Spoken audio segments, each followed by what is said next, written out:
आज हमारा टॉपिक है mutual inductance. Mutual inductance mutual means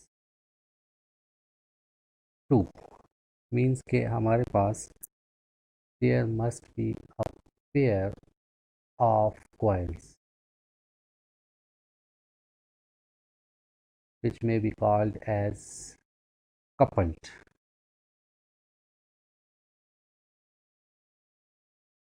तो हमारे पास जब दो कपल्ड coils हों तो उनमें जो ईएमएफ इंड्यूस होगी उसको हम म्यूचुअल इंडक्टेंस का नाम देंगे, और उसके लिए ईएमएफ इंड्यूस होगी एक कॉइल में, लेकिन उसका जो काज होगा, चेंजिंग करंट जो है वो दूसरी कॉइल में होगा। तो एक कॉइल में ईएमएफ इंड्यूस हो रही है, लेकिन उसका जो काज है, चेंज इन करंट, वो दूसरी कॉइल में है। तो एक काज है, दूसरे में उसका रिजल्ट हमें मिल रहा है। तो that's why this induction of EMF is known as mutual inductance. अब म्यूचुअल इंडक्टेंस को हम समझने के लिए सपोज हमारे पास यहाँ पर एक हम कॉइल लेंगे having n number of turns. This is a coil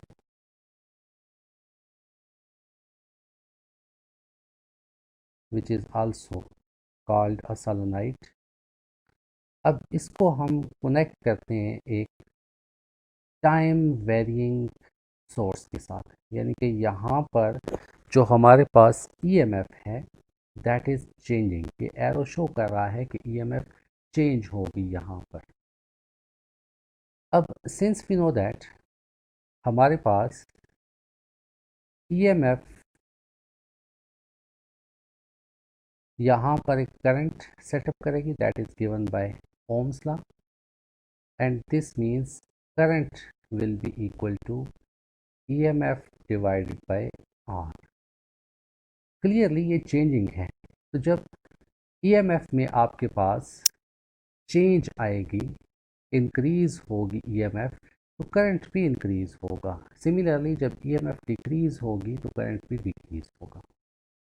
तो दिस मीन्स कि इस सोलेनोइड में, इस कॉइल में करंट चेंज हो रहा है।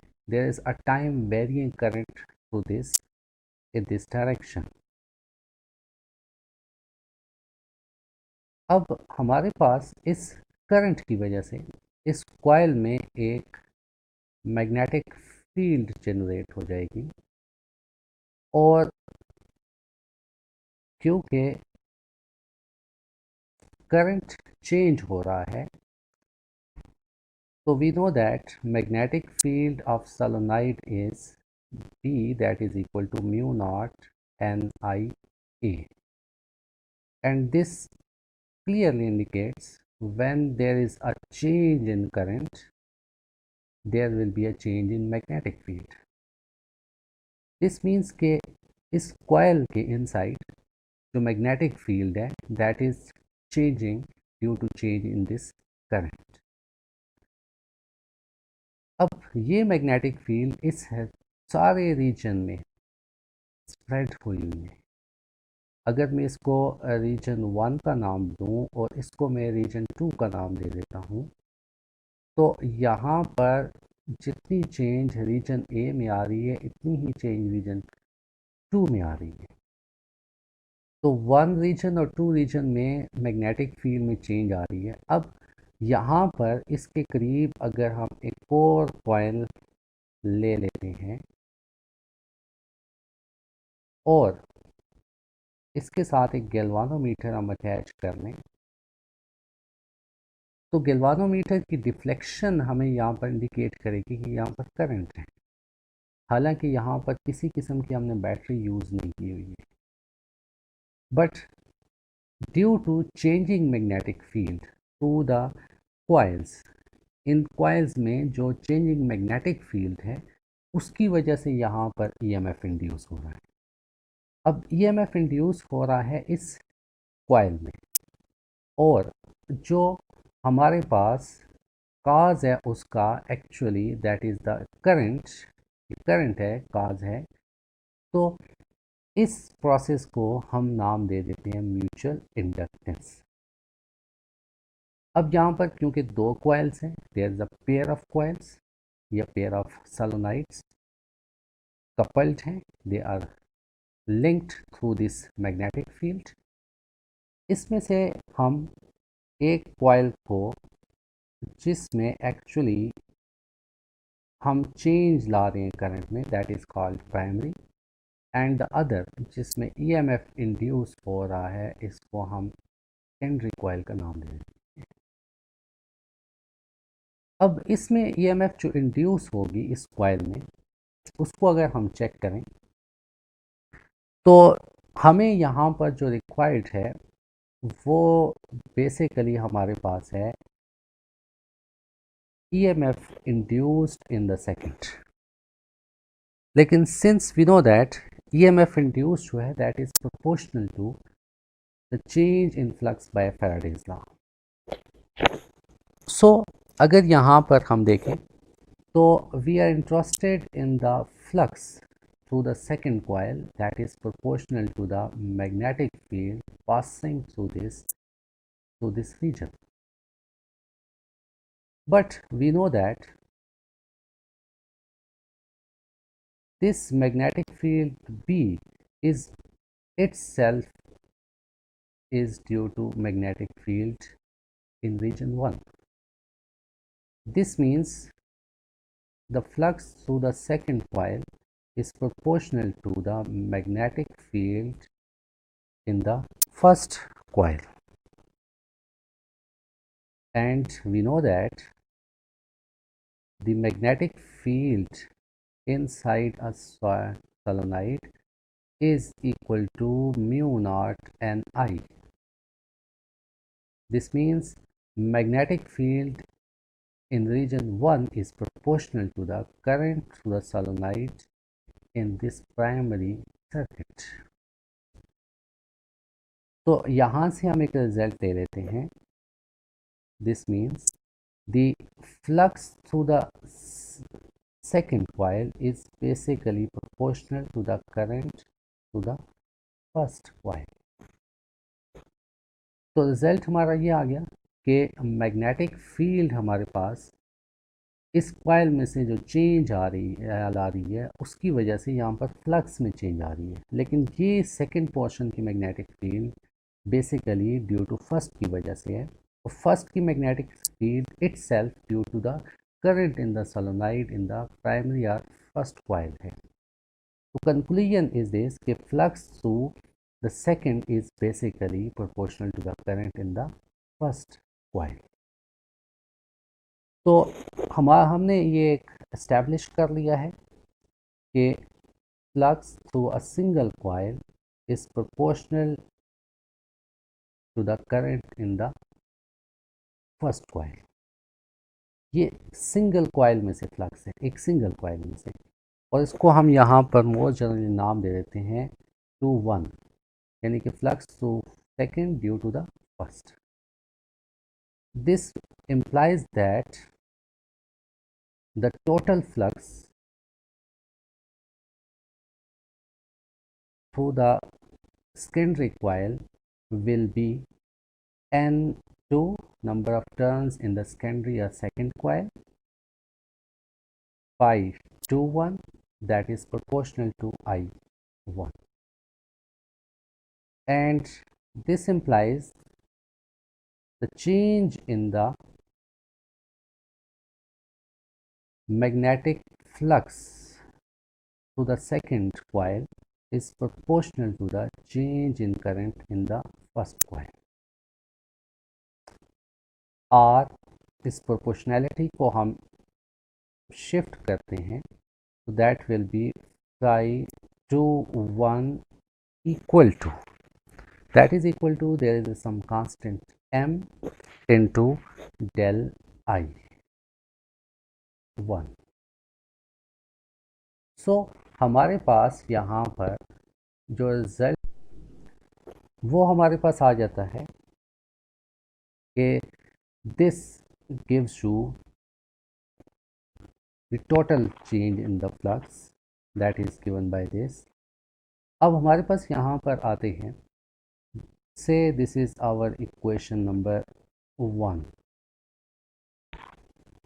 Now अब according to the Faraday's law, EMF induced in the secondary coil is by Faraday's law, EMF induced in the secondary coil due to the first coil is equal to minus N2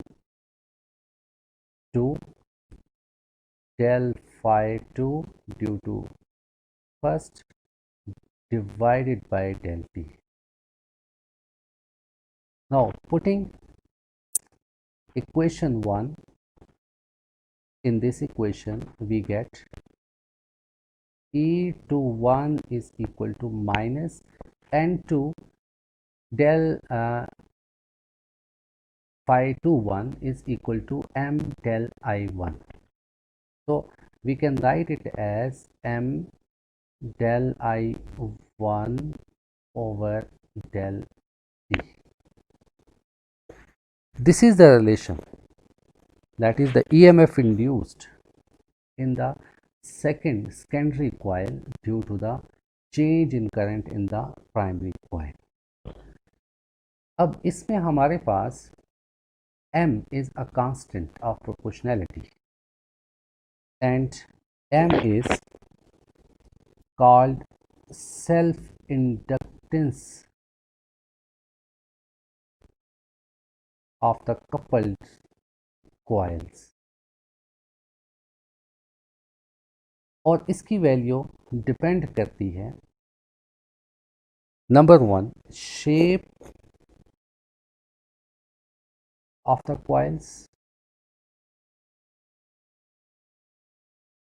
number 2 क्योंकि हर एक shape की magnetic field different है, number 2 size of the coils, number 3 the separation between the coils, and number 4 their relative orientation.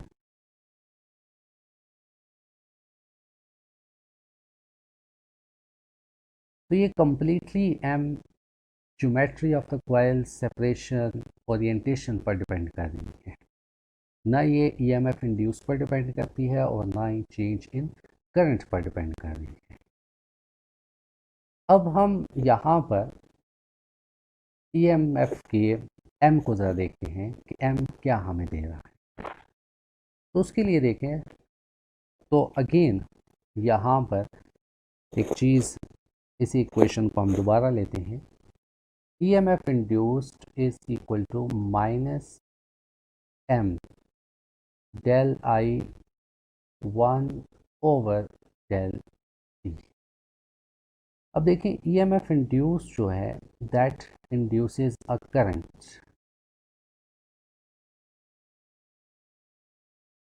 और एक current already हमारे पास मौजूद है ड्यू टू